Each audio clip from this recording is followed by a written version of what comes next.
Voici 60 secondes expat. Préparé et présenté par Louisiane. Bonjour à tous, aujourd'hui on revient sur la COP29 qui s'est conclue dans la nuit du 24 novembre à Bakou en Azerbaïdjan. 12 jours de négociations et des prolongations. Entre promesses financières et frustration, le sommet a laissé un goût plutôt amer.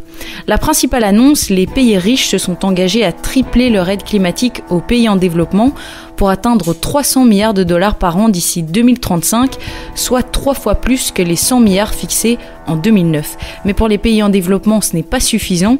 Ils réclamaient au moins 600 milliards pour affronter l'urgence climatique. Pire, cette somme inclut des financements privés et des contributions volontaires d'autres États, dont la Chine qui a refusé toute obligation. Quant aux énergies fossiles, tabou, alors que l'Union européenne voulait un suivi annuel des efforts pour réduire le pétrole, le gaz et le charbon, le sujet a été balayé sous le tapis face à l'opposition des pays producteurs comme l'Arabie Saoudite ou la Chine.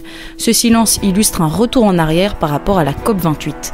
À 3h du matin, Mukhtar Babayev, président de la COP, a scellé l'accord d'un coup de marteau, déclenchant autant d'applaudissements que de critiques. Pour beaucoup, cette COP symbolise le statu quo, des avancées financières très limitées et un fossé toujours béant entre le nord et le sud.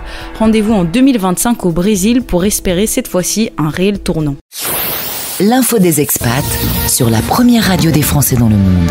Françaisdanslemonde.fr